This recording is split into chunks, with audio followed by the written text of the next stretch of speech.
నిందితుడు నారాయణరావు సైన్ కూడా పెట్టాడు. గురుకుల వార్డెన్ ఇతనితో పంపడం వెనుక ఇంకొక రీజన్ కూడా ఉంది. అదేంటంటే ఇది ఫస్ట్ టైం కాదు అతను పాపను బయటికి తీసుకురావడం. అప్పటికది 3వ సారో 4వ సారో. గతంలో 3 సార్లు ఇతను బయటికి తీసుకొని వచ్చాడు పాపను అని చెప్పి పోలీసులు చెప్తున్నారు. సో పదే పదే ఇతను అక్కడికి రావడము, పాపను బయటికి తీసుకెళ్లడము అనేది జరుగుతూ ఉండడం వల్ల, పాప కూడా మా తాతయ్య అని చెప్పి చెప్పడం వల్ల వాళ్ళు నమ్మి పేరెంట్స్ కి కానీ లేకపోతే ఆమెకు సంబంధించిన వ్యక్తులకు కానీ ఫోన్ చేసి అడగకుండానే బాలిక మా తాతయ్య అని చెప్పిన వ్యక్తితో ఆమెను పంపేశారు.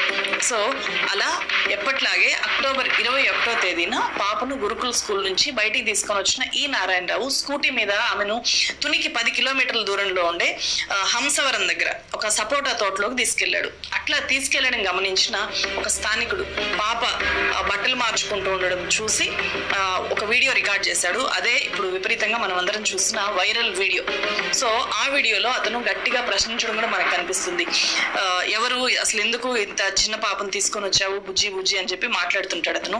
సో ఈ నారాయణరావు ఆ వీడియో తీస్తున్న యువకుని గట్టిగా దబాయించాడు. ముందుగా నేను ఎవరో తెలుసా నీకు, నేను మున్సిపాలిటీ కౌన్సిలర్ని అని చెప్పాడు. ఆ తర్వాత మేము ఎస్సీలు అని చెప్పి కులాన్ని కూడా వాడడానికి, కులం వాడి బెదిరించడానికి కూడా ట్రై చేశాడు.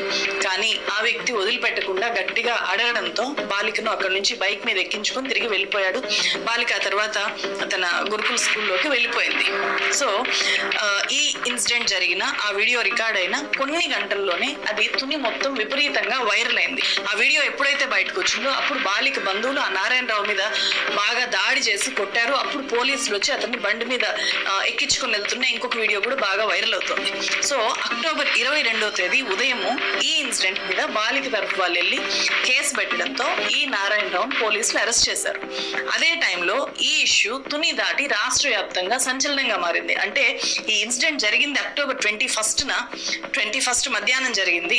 ఇది తునిలో వైరల్ అయింది 21నే, కానీ మొత్తం 2 రాష్ట్రాల్లోనూ వైరల్ అయింది మాత్రము అక్టోబర్ 22వ తేదీ సాయంత్రానికి విపరీతంగా వైరల్ అయ్యి దీని మీద విమర్శలు కూడా పెద్ద ఎత్తున రావడం మొదలయ్యాయి. అందుకు కారణము ఈ నారాయణరావు తెలుగుదేశం పార్టీ వ్యక్తి కావడం. మాజీ కౌన్సిలర్ గా ఇతను పనిచేశాడు. తెలుగుదేశం పార్టీలో ఇతను పనిచేయడము, ఇతను తెలుగుదేశం పార్టీ కండువాలతో అనేక కార్యక్రమాల్లో ఇతను పాల్గొన్న ఫోటోలన్నీ కూడా బయటకు వచ్చాయి. దాంతో ఈ ఇన్సిడెంట్ పొలిటికల్ టర్న్ తీసుకుంది. తీవ్ర స్థాయిలో సోషల్ మీడియాలో రాజకీయ విమర్శలునే మొదలయ్యాయి.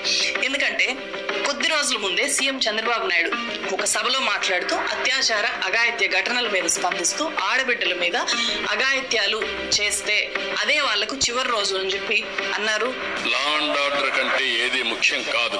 ఆడబిడ్డల అఘాయిత్యంగా చేస్తే ఎంతటి వాడైనా సరే, ఒకవేళ తాగిన మైకంలో చేసినా లేకపోతే పోలీసులు ఏం చేయరనే అహంభావంతో చేసినా అదే చివరి రోజు వాళ్ళకి కావాల్సిన అవసరం ఉంది. సో ఈ వైరల్ వీడియోకి చంద్రబాబు నాయుడు కామెంట్స్ ఈ 2 పక్కన పెట్టి కూడా వైరల్ చేయడం అనేది మొదలు పెట్టారు.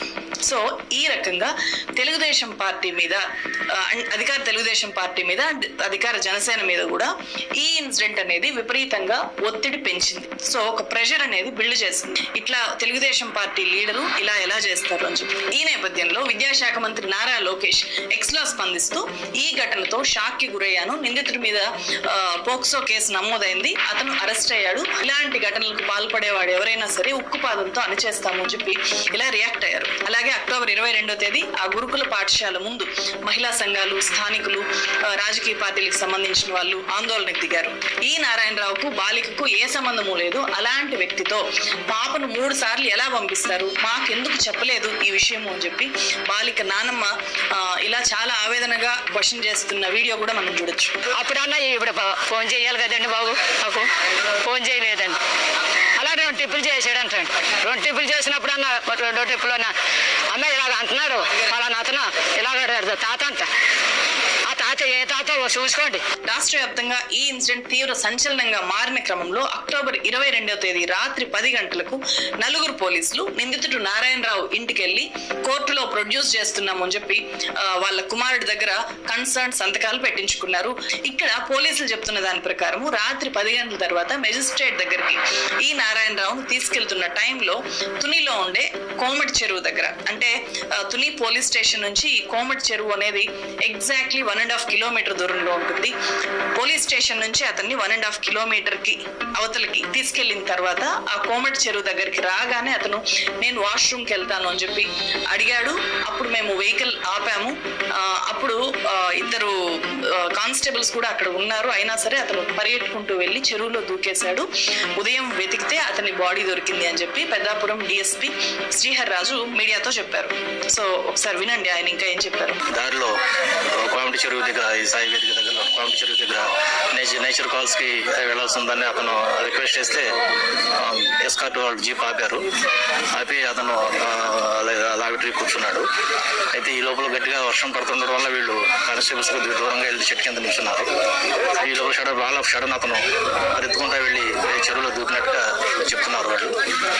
వీళ్ళు కూడా ఇమీడియట్ గా చెరువులో దూకి రెస్క్యూ చేయడానికి ప్రయత్నం చేశారు. కానీ చెరువు బాగా లోతుగా ఉండడం